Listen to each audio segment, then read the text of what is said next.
오늘의 주요 뉴스입니다. 코로나19 신규 환자가 사흘 연속 500명대로 완만한 감소세를 이어갔습니다.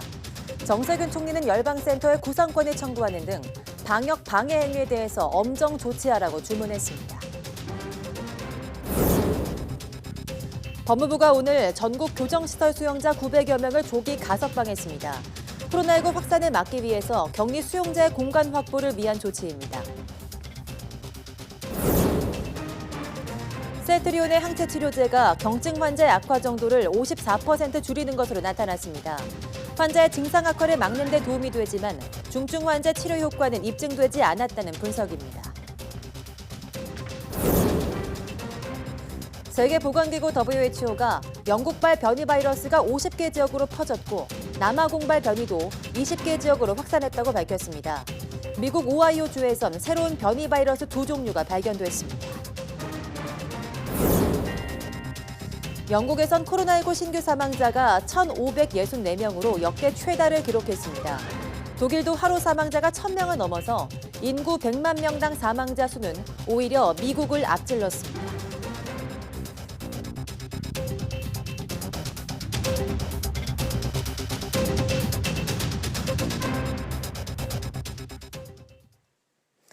여러분 안녕하십니까? 1월 14일 사이언스 투데이입니다.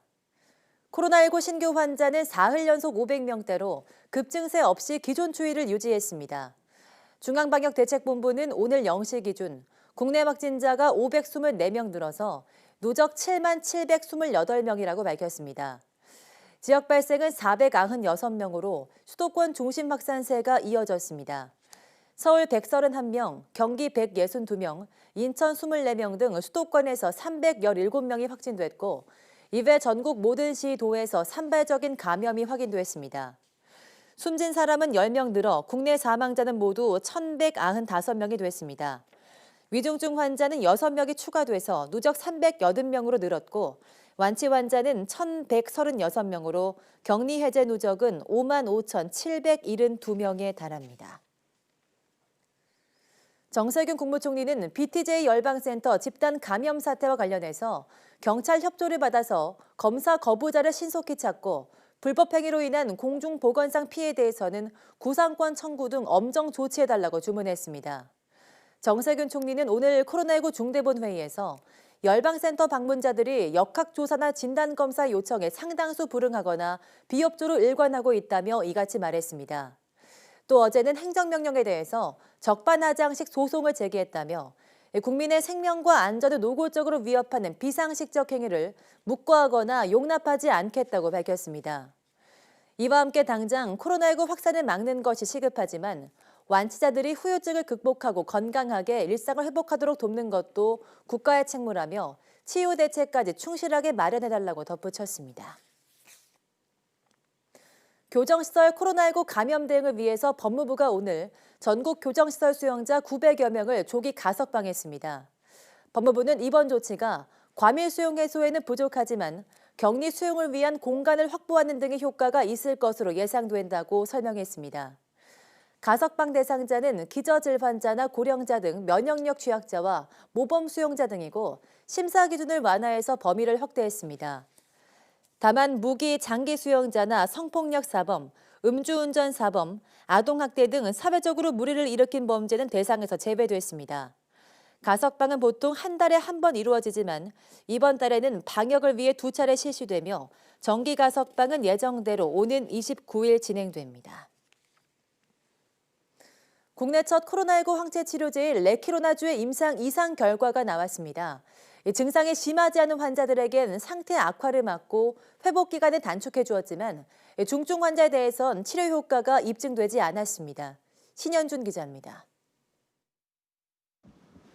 국내 제약사 셀트리온이 개발 중인 코로나19 항체 치료제 레키로나주입니다. 경증과 중등증 환자 300여 명을 대상으로 한 이 치료제의 임상 이상 데이터가 공개됐습니다. 레키로나주를 투여했더니 중증 환자 발생률이 전체 환자에서는 54%, 50대 이상에서는 68% 감소했습니다. 경증이나 중등증 환자에게 코로나19 확진 초기 이 약을 투여하면 중증으로 악화하는 걸 절반 이상 줄일 수 있다는 뜻입니다. 이뿐만 아니라 코로나 환자의 회복 기간도 줄이는 효과도 보였습니다. 발열이나 기침 같은 코로나 증상이 사라지는 기간이 레키로나주 투여군은 5.4일, 가짜약 투여군은 8.8일로 3일 이상 단축됐습니다. 특히 50대 이상 중등증 환자는 회복 기간이 5에서 6일 이상 줄었습니다.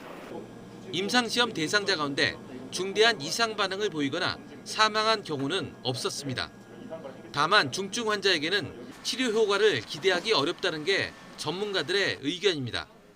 현재까지 국내에서 허가받은 코로나19 치료제는 외국산 렘데시비르가 유일합니다.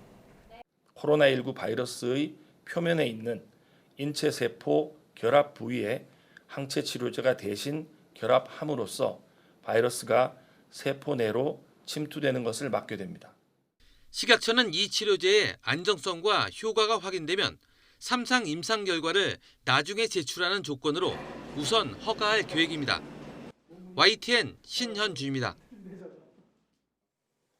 정부가 다음 달부터 코로나19 백신 접종을 시작하겠다고 밝힌 가운데 우리나라 국민 67.7%는 좀 더 지켜보다가 맞겠다는 입장을 보이고 있는 것으로 파악됐습니다. 서울대 보건대학원 유명순 교수팀이 지난 8일부터 4일간 전국 성인 남녀 1,094명을 대상으로 실시한 설문에서 국내 백신 접종 시기에 대해서는 지켜보다 접종해야 한다는 의견이 59.9%, 빨리 접종을 시작해야 한다는 의견이 37%였습니다.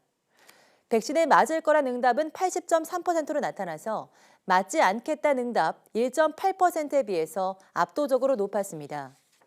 하지만 상용화되는 코로나19 백신 안전성과 효과 실험에 대해서 적절한 시험을 거쳤을 것으로 확신한다는 응답자는 50.3%로 절반에 그쳤습니다. 네, 올해는 코로나19 영향으로 대부분 학교에서 졸업식이 온라인으로 열렸습니다. 선생님도 학생도 마지막 날까지 직접 얼굴을 보지 못해서 아쉬움이 가득했습니다.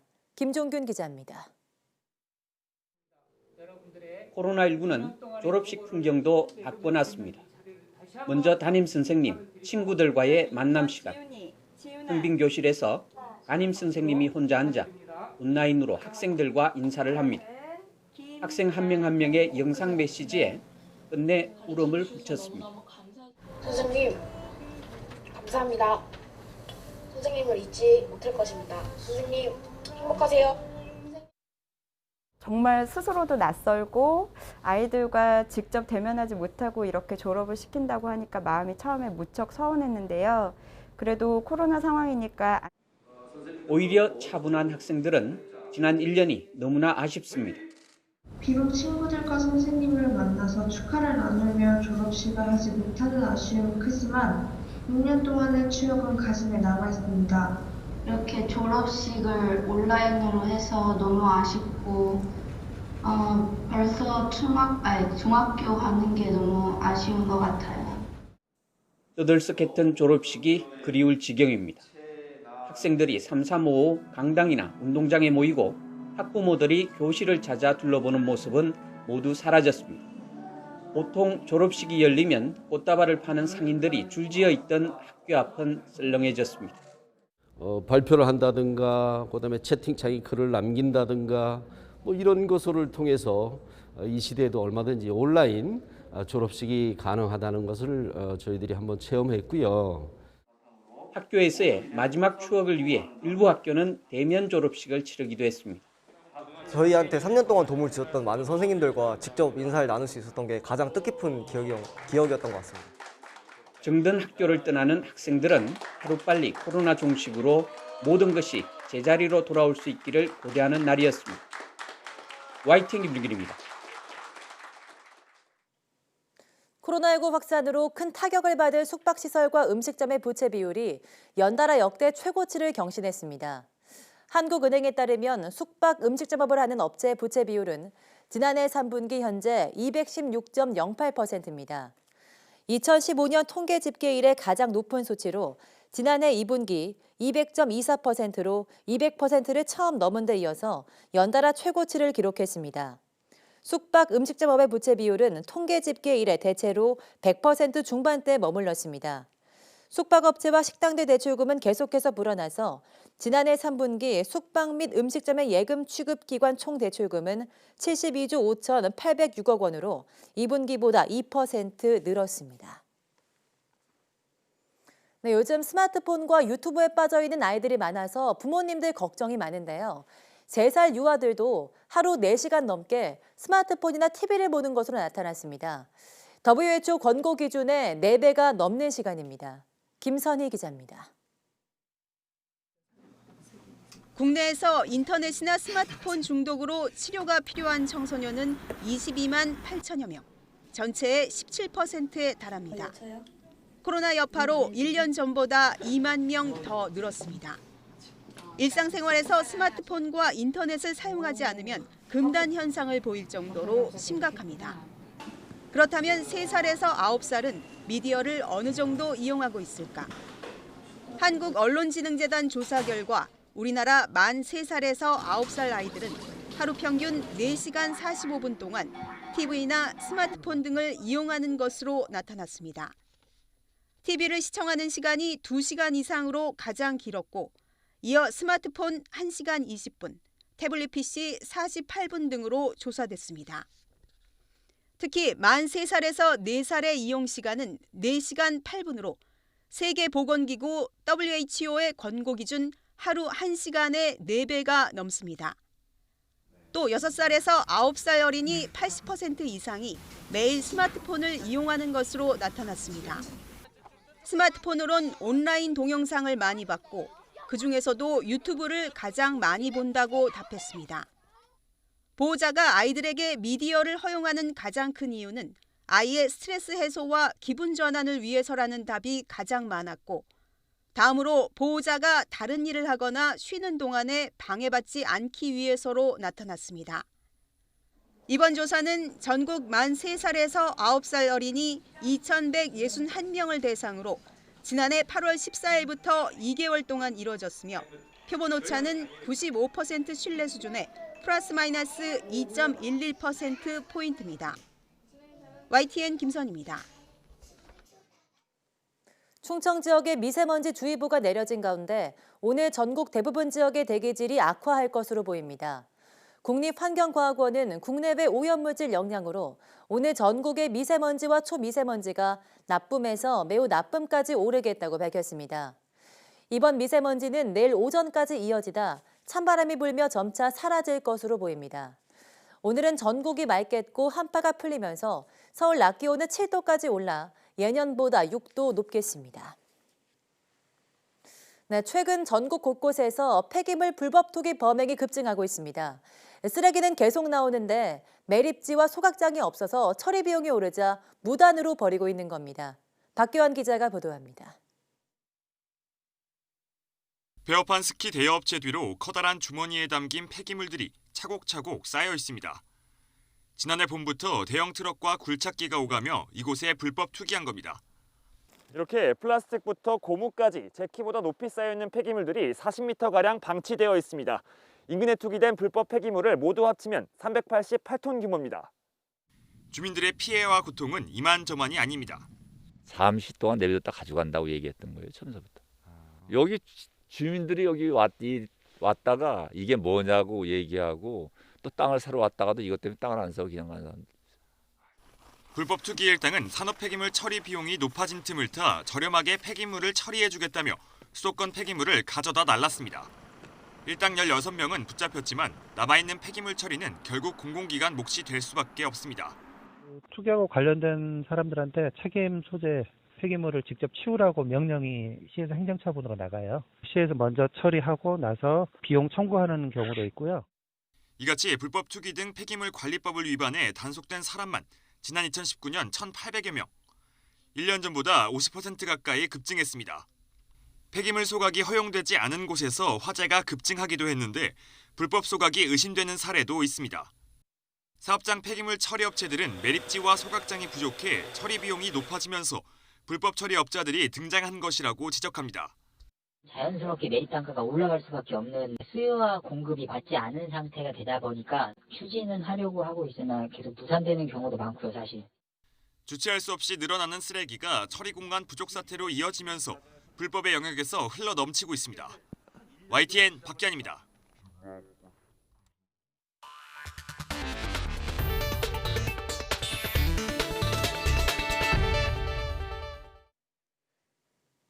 세계보건기구 WHO가 현지 시간 13일 영국에서 발견된 코로나19 변이가 50개 지역으로 퍼졌다고 밝혔다고 영국 일간 가디언이 보도했습니다. 남아프리카 공화국에서 발견된 변이도 20개 지역으로 확산했다고 전했습니다. 아울러 일본에서 보고된 코로나19 변이가 면역 반응에 영향을 미칠 수 있다면서 추가 조사가 필요하다고 강조했습니다. WHO는 더 많은 코로나19 바이러스가 퍼질수록 변이할 가능성이 더 많아진다면서 전염력이 높다는 것은 더 많은 변이가 출현할 것으로 예상된다는 점을 의미한다고 우려했습니다. 미국 오하이오주에서 영국과 남아공발 변이 바이러스와 다른 새로운 코로나19 변이가 발견됐습니다. CNBC와 ABC 방송은 현지 시간 13일 오하이오 주립대 웩스너 의료센터 연구진이 두 종의 새 변이 바이러스를 발견했다고 밝혔습니다. 이 가운데 한 명의 환자에게서만 발견된 한 종의 변이 바이러스는 영국발 변이 바이러스와 똑같은 유전자 돌연 변이를 포함하고 있지만 미국에 이미 존재하던 바이러스 종에서 일어난 것 같다고 연구진은 설명했습니다. 다른 한 종의 변이는 이미 오하이오 주도인 콜럼버스에서 지난달 말부터 3주 사이에 광범위하게 퍼진 것으로 파악됐습니다. 코로나19는 완전히 없어지지 않을 것으로 보인다고 백신 제조사 최고 경영자가 전망했습니다. 미국 바이오 기업 모더나의 스테판 방세 CEO는 현지 시간 13일 JP모건 보건의료 컨퍼런스의 패널로 참석해서 코로나19는 사라지지 않을 거라고 예상했습니다. 그는 우리는 이 바이러스와 영원히 함께 살아야 할 것이라고 말했다고 CNBC 방송이 보도했습니다. 이는 코로나19가 앞으로 풍토병이 될 가능성이 크다는 공중보건 및 감염병 전문가들의 예상과 일치하는 견해라고 CNBC는 보도했습니다. 전 세계적으로 변이 바이러스 출현이 잇따르면서 코로나19 확산세가 잘 꺾이지 않고 있는 가운데 영국과 독일에선 코로나19 사망자 발생이 두드러지고 있습니다. 보도에 박상남 기자입니다. 영국의 코로나19 일일 신규 확진자 수는 이달 들어 6만 명대까지 치솟았다가 최근 4만 명대로 내려왔습니다. 이달부터 시행한 3차 봉쇄 조치 효과가 나타나고 있는 것으로 분석됐습니다. 하지만 확진자 수에 뒤따르는 사망자 수는 증가세입니다. 현지 시간 13일 신규 사망자는 1,564명으로 코로나19 사태 이후 최다를 기록했습니다. 백신 접종 속도를 높이는 것 말고는 사태를 호전시킬 수단이 거의 고갈된 상황. 이에 따라 영국 정부는 조만간 24시간 연중무휴 운영되는 백신 센터를 열기로 했습니다. We'll be going to 24/7 as soon as we can, and my right friend, the Health Secretary, will be setting out more about that in due course. 코로나19 사망자 발생이 심각하기는 독일도 마찬가지입니다. 현지 시간 12일 일일 사망자 수는 5일 만에 또다시 1,000명을 넘겼습니다. 독일의 인구 100만 명당 사망자 수는 지난주 10명을 넘어서 10명 미만인 미국을 처음으로 추월했습니다. 코로나19 확진자 수 대비 사망률도 2.2%로 미국의 1.7%보다 높았습니다. 독일의 인구 구조가 미국보다 고령화된 것이 원인으로 지적됐습니다. 한편 독일에서 지금까지 코로나19 백신 접종을 받은 사람은 75만 명으로 집계돼 전체 인구의 0.9%에 머문 것으로 나타났습니다. YTN 박상남입니다. 스위스가 계속되는 코로나19 확산과 변이 바이러스의 출현에 따라서 현지 시간 다음 주 월요일 18일부터 재봉소에 들어갑니다. 스위스 연방정부는 현지 시간 13일 발표한 성명에서 다음 주 월요일부터 재택근무가 의무이며 일상용품을 팔지 않은 상점은 문을 닫아야 한다고 밝혔습니다. 또 사적인 시위나 모임은 추가적인 제한 조치의 대상이라고 덧붙였습니다. 아울러 지난해 12월부터 적용 중인 식당과 문화, 스포츠, 레저시설의 운영 중단은 2월 말까지 5주 연장한다고 밝혔습니다. 다만 이번 조처에서 휴교와 스키 리조트 폐쇄는 제외됐습니다. 스위스는 코로나19 확산을 우려한 주변국의 반대에도 연말연시 스키장 운영을 강행 중입니다. 이스라엘에서 화이자 바이오엔테크의 코로나19 백신을 한 차례 맞아도 코로나19 감염률이 절반으로 감소한다는 분석이 나왔습니다. 이스라엘 보건부의 공중보건부 책임자인 샤론 알로이 프레이스는 화이자 백신을 1차로 접종한 뒤 14일이 지나면 코로나19 감염률이 약 50% 감소한다고 밝혔다고 현지 매체 타임스 오브 이스라엘이 보도했습니다. 그는 이번 연구가 예비적이라며 백신 접종자와 백신에 맞지 않은 사람의 코로나19 검사 결과를 분석했다고 밝혔습니다. 그는 또 신규 중증 코로나19 환자의 약 17%는 백신을 1차로 맞은 사람들이라며 접종 후에도 개인 방역에 계속 노력해야 한다고 강조했습니다. 중국은 코로나19 확산을 막기 위해서 4개 도시 2,300만 명을 도시 밖으로 나가지 못하도록 봉쇄했습니다. 이 농촌 지역 주민 2만 명은 마을에서 떠나게 하는 정반대 방법을 동원하고 있는데 확산세를 잡지 못하고 있습니다. 베이징에서 강성흥 특파원이 보도합니다. 중국은 이번 재확산의 진원지 스좌장시를 일주일 넘게 봉쇄하고 있습니다. 강력한 통제로 코로나19의 외부 확산을 막으면서 내부에서 단기간에 제압을 하려는 전략입니다. 이렇게 봉쇄된 도시는 허베이성 3곳을 포함해 모두 4곳, 인구수로는 2,300만 명이 넘습니다. 지난해 봉쇄됐던 우한시의 인구 1,000만 명 정도보다 2배 이상 많습니다. 在公路、铁路、城市客运、民航、水路等方面采取最严格的管控措施。 봉쇄된 도시들은 전주민 핵산 검사를 반복적으로 실시해 감염자를 샅샅이 찾아내 치료하고 있습니다. 검사량이 폭증하는 대도시들은 속속 간이검사소를 설치해 대응하고 있습니다. 陆陆续续的大批量的样本就开始进入到我们实验室了大家都在非常紧张有序的开展工作。 봉쇄와는 반대로 스자장시의 12개 농촌 지역에서는 마을을 통째로 비우도록 하고 있습니다. 주민들을 인근 호텔이나 기숙사에서 격리하는 게 전염병 통제에 낫다고 판단한 겁니다. 무려 2만 명이 한꺼번에 격리시설을 찾아 나서다 보니 버스에서 밤을 샌 사람도 있습니다. 核酸检测都是阴性的，我们是按照不同的批次，分别转移隔离。 하지만 중국은 지역 확진자 수가 5개월 만에 하루 100명을 넘기면서 확산세가 계속되고 있습니다. 봉쇄만으로 단기간에 효과가 나타나지 않자 중국은 지역을 통째로 비우도록 하는 정반대의 방법까지 동원하고 있습니다. 그만큼 방역이 이전보다 쉽지 않다는 것을 보여주고 있습니다. 베이징에서 YTN 강성웅입니다.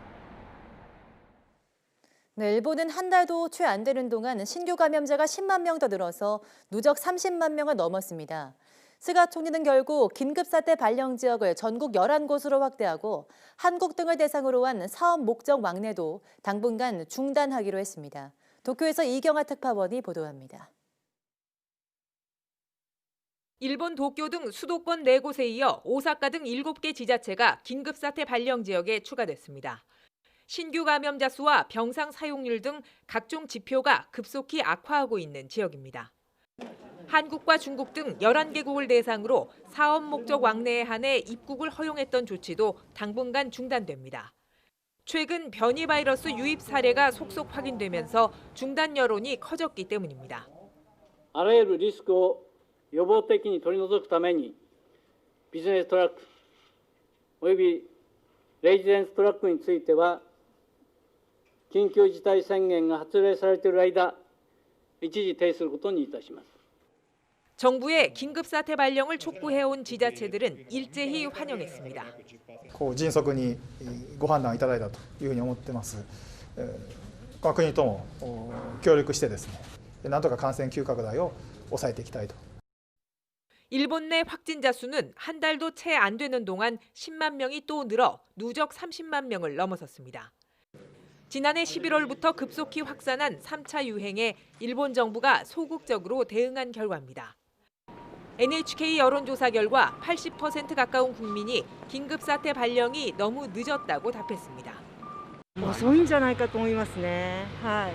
もう1都3県の東京とかがもう出てる時短に応じて途中券も結構増えてたので 일관성 없는 정부 대응에 납득 못하겠다는 여론도 적지 않습니다.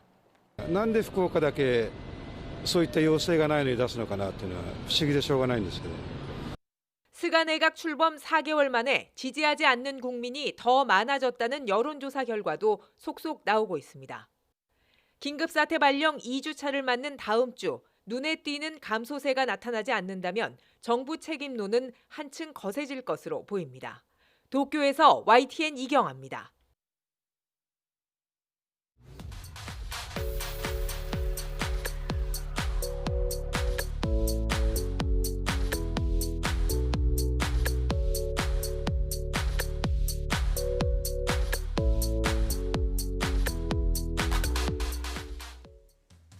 네, 고분자란 단량체의 반복으로 이루어진 거대 분자를 뜻합니다. 이 폴리에틸렌, 즉 플라스틱이 대표적이죠. 세계적으로 고분자를 이용한 연구들은 쭉 진행돼 왔는데요. 오늘 오후 사이언스투데이 과학의 달인에서는 고분자를 이용한 고분자 전해질, 또 인공근육을 포함해서 다양한 연구를 하고 있는 포항공대 화학과 박문정 교수와 함께 고분자 화학에 대한 이야기 나눠보겠습니다. 많은 시청 바랍니다. 함께해 주신 여러분 고맙습니다.